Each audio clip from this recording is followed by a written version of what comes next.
Hello student, welcome to Vaini nursing academy. हम पढ़ रहे हैं बीएससी नर्सिंग का subject fundamental of nursing. Fundamental of nursing में हमारा चैप्टर चल रहा है स्ट्रेस एंड अडेप्टेशन। इसका मैंने इंट्रोडक्शन और सोर्सेस मैंने कंप्लीट करवा दिया था। नेक्स्ट है हमारा टाइप ऑफ स्ट्रेस। ठीक है, स्ट्रेस के कौन कौन से टाइप्स हैं।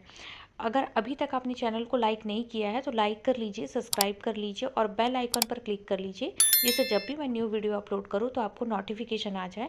और अगर आपको कोई भी डाउट होता है टॉपिक पे तो आप मुझे कमेंट बॉक्स में पूछ सकते हैं, मैं रिप्लाई करूँगी।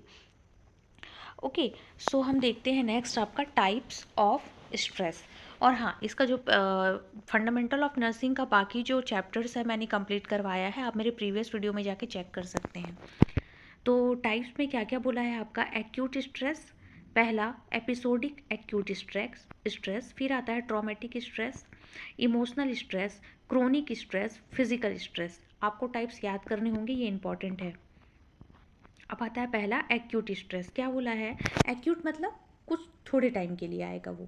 ठीक है, Sometimes stress can be brief and specific to the demands and pressure of particular situation। मतलब क्या बोला है, मतलब एक्यूट मतलब कम ड्यूरेशन का है। आपको पता ही होगा एक्यूट और क्रोनिक।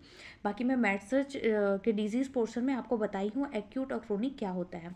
तो क्या बोला है आपका कि सम टाइम क्या होता है, जो स्ट्रेस होता है वो क्या होता है, ब्रीफ और specific to the demand and the pressure of the particular situation. जैसे कि आप एग्ज़ाम देने के लिए गए, टीट दिलाने के लिए गए, और उस समय हो सकता है कि एट दैट टाइम आपको स्ट्रेस आ रहा है। ठीक है, उस पर्टिकुलर सिचुएशन में, तो that is called acute stress. मतलब आपको एग्ज़ाम का स्ट्रेस है। या फिर इसमें दिया हुआ है एग्जाम्पल कि अ डेडलाइन, अ परफॉर्मेंस और facing up to a difficult challenges और द ट्रॉमेटिक। जैसे यही वजह है कि किसी भी चीज़ का डेडलाइन है, जैसे आप बहुत टाइम से एग्ज़ाम की तैयारी कर रहे हैं स्ट्रेस में, और आपको पता है कि ठीक है अब नेक्स्ट डे मेरा एग्ज़ाम है, तो उस समय उस पर्टिकुलर सिचुएशन में जो आपको स्ट्रेस आ रहा है उसे हम लोग एक्यूट स्ट्रेस बोलते हैं। फिर आता है आपका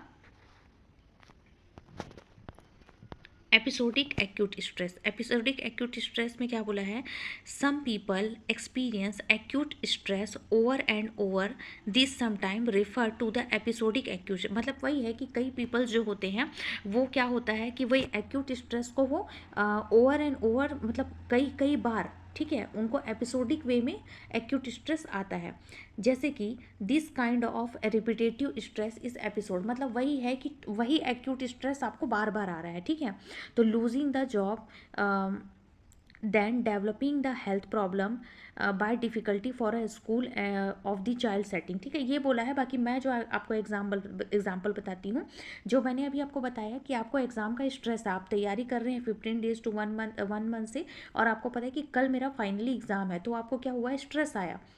लेकिन ये स्ट्रेस एपिसोडिक होगा। कैसे एपिसोडिक होगा कि आपको फर्स्ट सेमेस्टर के बाद सेकंड सेमेस्टर का भी तो एग्ज़ाम दिलाना होगा, तब आपको फिर वही स्ट्रेस आएगा। फिर आप थर्ड सेमेस्टर का एग्ज़ाम दिलाएंगे तब भी आपको वही स्ट्रेस आएगा। तो ये आप बोल सकते हैं एपिसोडिक स्ट्रेस। ठीक है, जो वही स्ट्रेस बार बार आ रहे हैं।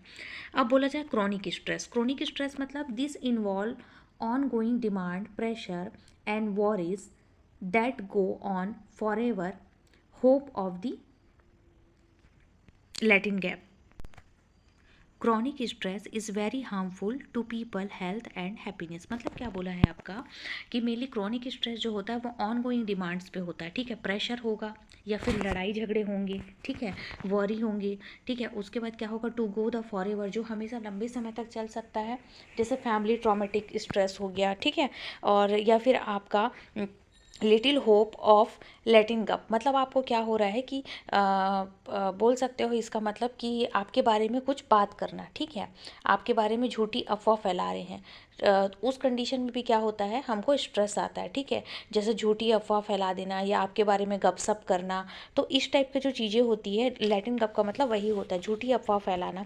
तो ये सब चीज़ों की वजह से क्या होता है, आपको लंबे समय तक स्ट्रेस है कि वो मेरे बारे में ऐसा बोला, वो मेरे बारे में ऐसा बोली, समझ रहे हो। तो वो चीज़ें आपके बॉडी में क्या करेगी, क्रॉनिक स्ट्रेस को लेके आएगी। और क्रॉनिक स्ट्रेस जो होता है वो बहुत ज़्यादा हार्मफुल होता है आपके हेल्थ और हैप्पीनेस के लिए, क्योंकि आप उस वजह से नेगेटिव थॉट्स आपके माइंड में आप जनरेट करते जाते हो। फिर आता है आपका फिजिकल स्ट्रेस। फिजिकल स्ट्रेस में कॉमन टाइप ऑफ स्ट्रेस होता है फिजिकल स्ट्रेस, जैसे हम लोगों ने देखा ही है, जैसे आपका ट्रैवलिंग, ट्रैवलिंग फ्रिक्वेंटली है ये, ठीक है। Travelling frequently can set you to different time zone which में स्लीपिंग एंड फीडिंग डिफ़िकल्ट। वही अगर आप कंटिन्यू लंबे समय तक ट्रैवलिंग कर रहे हैं, आप थक जाते हैं, आप बहुत ज़्यादा उस कंडीशन में क्या होता है, आपका खाने का, आपका सोने का टाइमिंग चेंज हो जाता है, तो भी आप स्ट्रेस में रहते हैं। And physical also include stress brought on by the sleep too much, non getting enough sleep, spending too many hour on you feet on working long hour. वही है, आपको लंबे समय तक काम है, आपका काम ऐसा है कि आपको बार बार लंबे समय तक ट्रैवलिंग करना पड़ता है, तो उस कंडीशन में आपके बॉडी में फिजिकली आप फिट नहीं हो पाते और आपको फिजिकल स्ट्रेस आता है। ओके, फिर आता है आपका इमोशनल स्ट्रेस। इमोशनल स्ट्रेस क्या बोला है, this can occur after you growth, intense breakup on और divorce, lose a loved one. वही इमोशनली कि आपका ब्रेकअप हो गया है, डाइवोर्स हो गया है, या फिर किसी घर में किसी की डेथ हो गई है, you have a fight with your spouse and experience any other problem that cause depress and एनजीएस। मतलब वही बात है कि अगर वही घर में किसी की डेथ हो गई है, या फिर आप ऐसा एक्सपीरियंस कर रहे हैं कि आपके जो हस्बैंड वाइफ या फैमिली में कोई भी जैसे ट्रॉमेटिक प्रॉब्लम जो है वो आपको कंटिन्यू डिप्रेस या एनजीएस फॉर्म में लेके जाएगा, वो आपका इमोशनल स्ट्रेस कहलाएगा। फिर आता है traumatic stress, this type of stress that can occur trauma to the human body and may leave the intense pain, coma, COMA है, कोमा का स्पेलिंग, कोमा इवन डेथ। ठीक है, क्या बोला है, ट्रॉमेटिक स्ट्रेस मतलब वही है कि वो जो स्ट्रेस होता है ये आपके ह्यूमन बॉडी में, ठीक है, कंटिन्यू आपको पेन, आपके बॉडी में इलनेस हो जाएगी, कोमा या फिर डेथ, जिसमें आता है आपका if you went through the operation your body में experience stress until you recover from the surgery. मतलब आपका बहुत बड़ा एक्सीडेंट हो गया है मान लो, ठीक है, या आपकी बॉडी ऐसा हो गया है कि एक्सीडेंट की वजह से बॉडी का कोई पार्ट जो है वो बिल्कुल काम नहीं कर रहा है, तो जब तक आपका ऑपरेशन हो के आप रिकवर नहीं होते तब तक आपको ट्रॉमेटिक स्ट्रेस रहेगा कि मेरे साथ ऐसा क्या हो गया।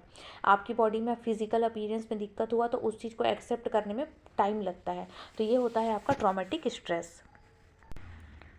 नेक्स्ट है आपका टाइप्स ऑफ स्ट्रेसर। स्ट्रेसर मैंने बताया था मतलब ऑब्जेक्ट, ऐसा ऑब्जेक्ट जिससे आपको टेंशन आता है, जिससे आपको स्ट्रेस आता है, ठीक है। तो स्ट्रेसर जो होता है वो any cause of the releasing the stress hormone, किसी भी कारण से जब आपका स्ट्रेस हार्मोन रिलीज होता है किसी भी ऑब्जेक्ट की वजह से, तब आपको क्या होता है, स्ट्रेस होता है, ठीक है, तो उसे हम लोग स्ट्रेसर बोलते हैं। तो आपका फिजियोलॉजिकल स्ट्रेसर है, साइकोलॉजिकल स्ट्रेसर है। इसको मैं बहुत ज़्यादा डीप नहीं बताऊँगी, मैंने प्रीवियस वीडियो में बता दिया है, क्योंकि फिजियोलॉजिकल मतलब आपको पता ही होगा कि वही आपके बॉडी में अगर कोई भी फिजिकली चेंजेस आ रहा है, बहुत ज़्यादा बॉडी का टेम्परेचर बढ़ गया है, आपको इलनेस है, परेशानी है, तो उस वजह से जब आपको स्ट्रेस आता है तो उस कंडीशन में फिजियोलॉजिकल स्ट्रेस होता है। साइकोलॉजिकल, अगर आप इमोशनली ब्रेक डाउन होते हो तो आपको साइकोलॉजिकली स्ट्रेसर आता है, ठीक, स्ट्रेस होता है। तो वो जो रीज़न से आप ब्रेक डाउन होते हो उस रीज़न को हम बोलते हैं स्ट्रेसर। ओके,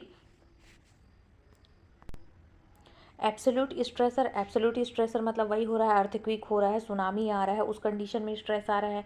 रिलेटिव स्ट्रेसर में आपके घर में अगर कोई फैमिली प्रॉब्लम हो गई है, ठीक है, उस कंडीशन में, या वर्क लाइफ हो गया आपका, या फिर घर में किसी से फाइटिंग हो गया, या आपको एग्ज़ाम का प्रेशर है, किसी भी वजह से क्या हो रहा है, आपको स्ट्रेस आ रहा है, वो स्ट्रेसर होगा। एक्यूट टाइम लिमिटेड स्ट्रेसर, अगर आपको किसी चीज़ के लिए बहुत ज़्यादा कम टाइम दिया गया है, ठीक है, उस कंडीशन में आपको वो टास्क कंप्लीट करना है तो भी आपको स्ट्रेस आएगा। ओके, फिर आता है आपका ब्रीफ न्यूट्रलाइस्टिक स्ट्रेसर। मतलब क्या बोला है, नेचुरलाइस्टिक है, सॉरी, इसमें आता है stressor is the natural in the environment, ठीक है, मतलब नेचुरल आ रहा है, जैसे experience only the last for the time you stressful situation. मतलब इसमें वही होता है कि आप जब आप किसी स्ट्रेस को एक्सपीरियंस करते हैं, एक्सपीरियंस करने के बाद में क्या होता है, वो जब तक आपके लाइफ में बना हुआ रहता है तब तक आपको क्या रहा है, नेचुरली आपके मतलब आप उस चीज़ के बारे में ओवर थिंकिंग करेंगे और आपको स्ट्रेस आता जाएगा। ओके, क्रोनिक स्ट्रेसर में वही है, लंबे समय तक अगर लाइफ में कुछ हुआ है और आप उस चीज़ के बारे में रिकॉल कर रहे हैं तो आपको स्ट्रेस होगा। मैं इसके बारे में ज़्यादा डिटेल नहीं बता रही हूँ, आप इसका नोट्स लिख लीजिएगा, और आपको कोई भी डाउट होता है तो आप मुझे कमेंट बॉक्स में पूछ लीजिएगा, मैं रिप्लाई करूँगी। और अगर अभी तक आपने मेरे चैनल को लाइक नहीं किया है तो लाइक कर लो, सब्सक्राइब कर लो और बेल आइकॉन पर क्लिक कर लो, जिससे जब भी मैं न्यू वीडियो अपलोड करूँ तो आपको नोटिफिकेशन आ जाए। Thank you.